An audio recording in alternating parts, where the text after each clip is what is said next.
Hey everyone, it's your man Akil again, and as I seem to remember promising in one of my videos from earlier this week, I'm supposed to share with you my 2 cents on the authorization for the use of military force against ISIS that President Obama has recently proposed to Congress. So here come my 2 cents. You probably won't be surprised to hear me say that I think it's unconstitutional for Congress to authorize the President, or to give the President the authorization that he's requested in the form in which he's requested it. Now here's why. Article 1 of the Constitution of the United States gives Congress the power to declare war, but a different clause of Article 1 declares that the President is the Commander-in-Chief of the Army and Navy of the United States.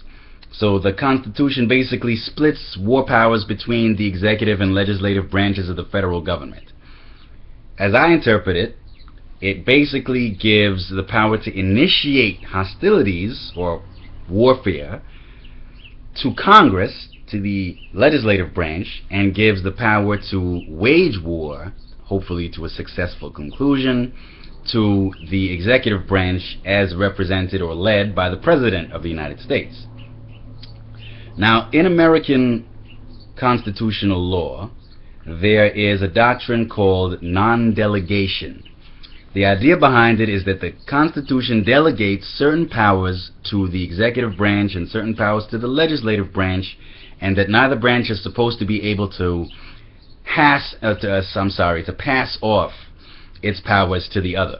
So, for example, if the Constitution delegates XYZ power to Congress, then Congress is not supposed to be able to say, you know what, for whatever reason, we don't want to be bothered, we don't want to deal with the headache of exercising this power, we don't want to deal with the consequences of it, so let's just pass the buck on to the White House and let the President worry about it. Constitutionally, no branch of the federal government is supposed to be able to do that. Unfortunately, in its finite wisdom, the U.S. Supreme Court actually mostly gutted this so-called non-delegation doctrine in the early 20th century. It basically established an exception that almost swallowed the whole rule, which is known as the intelligible principle notion. The idea is that Congress has the power to pass laws that it will then create executive agencies to implement by promulgating rules and regulations that Congress itself doesn't have the time or the inclination to pass or enact on its own on a day-to-day basis.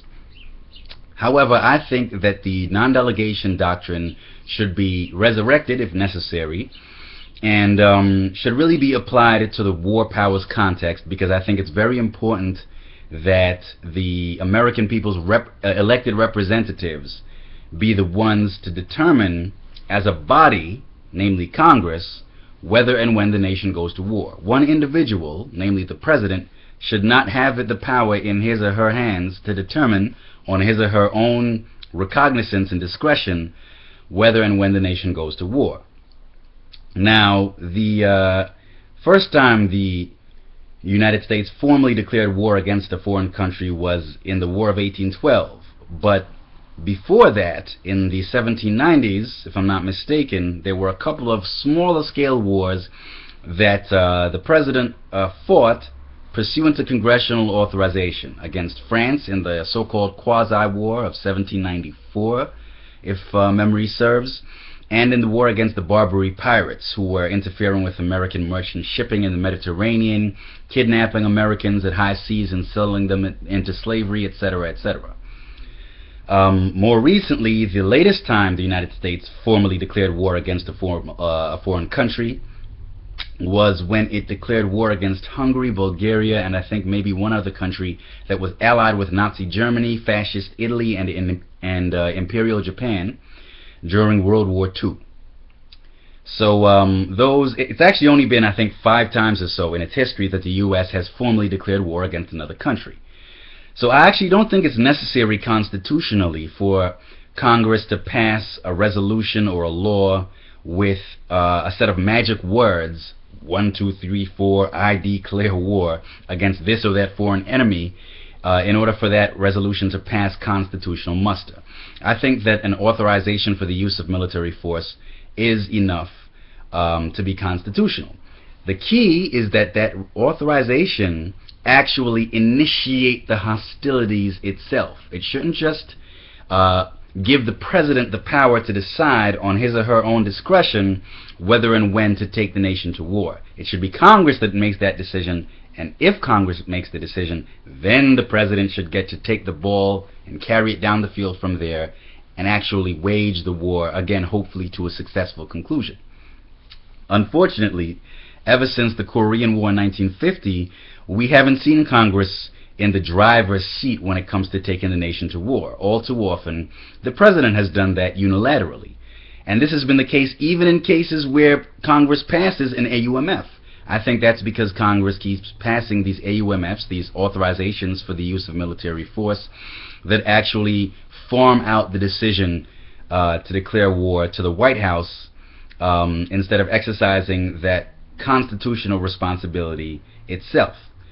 To give a couple of historical examples, you've got the Gulf of Tonkin resolution in 1964, in which the Congress actually passed a resolution that stated, and I quote, "The Congress approves and supports the determination of the President as Commander-in-Chief to take all necessary measures to repel any armed attack against the forces of the United States and to prevent further aggression." End of quote. So that resolution basically, it actually didn't really begin the Vietnam War, but it gave President Lyndon Johnson the excuse he needed to escalate the war. And of course the result was 58,000 dead Americans and I think hundreds of thousands of dead Vietnamese.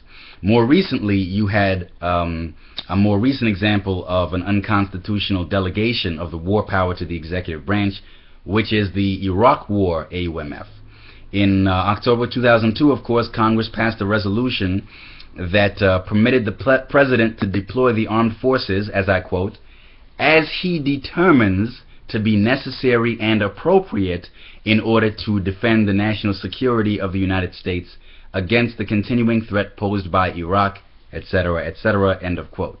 So once again, I think the Iraq War AUMF was unconstitutional because it gave the president a degree of discretion that he should not have had.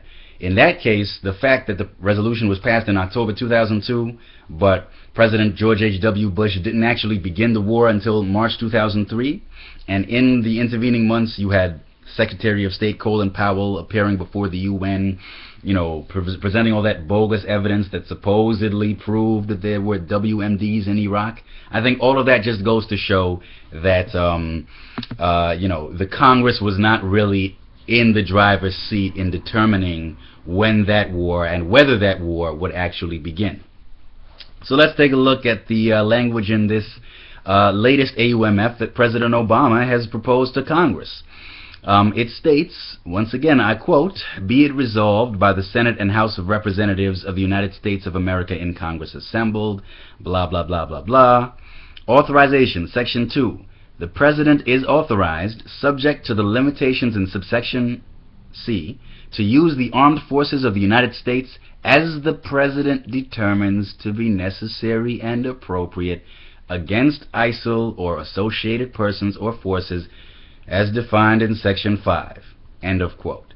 Now, it's possible that what President Obama really means is that the President will have the discretion to you know, make tactical decisions about when to deploy, you know, troops in this or that city to fight this or that particular group of ISIS terrorists.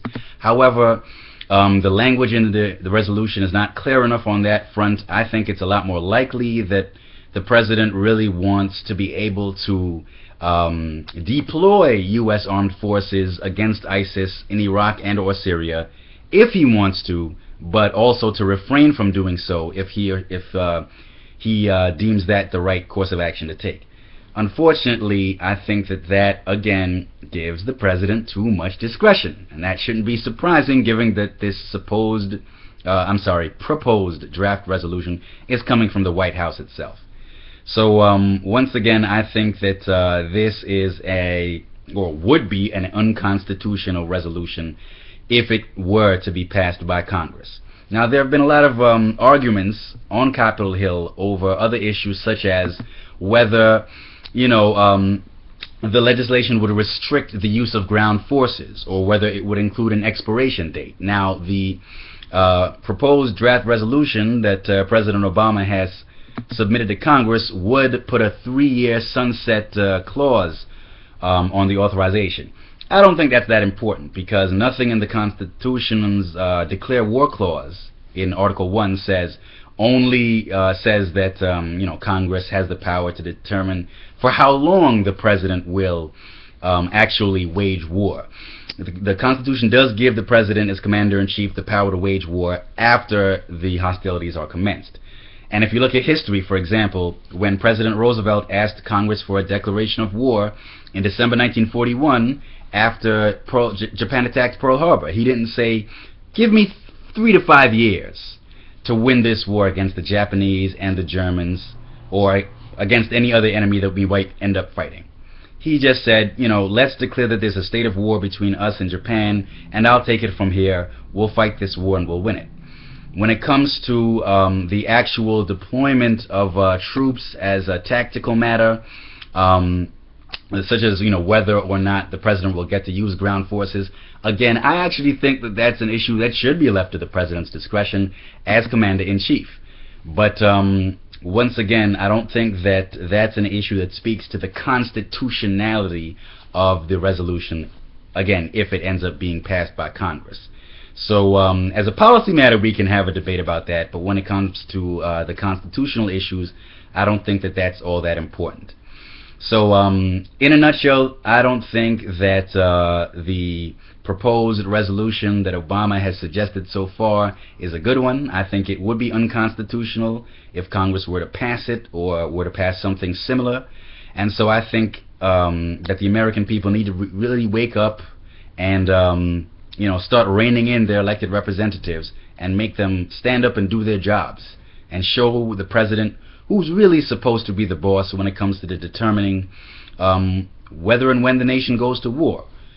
Actually determine who is going to be in the driver's seat when it comes to letting slip the dogs of war. That power should reside on Capitol Hill, not at the White House, because that's where the Constitution puts it. So once more, I encourage you all to give me your thoughts and share with me your own 2 cents on the issue wherever you see me post this video, be it on YouTube, Facebook, or Twitter, or wherever else. Once again, I look forward to the debate and the discussion. See you all later. And let's increase the peace for a change. Thank you very much.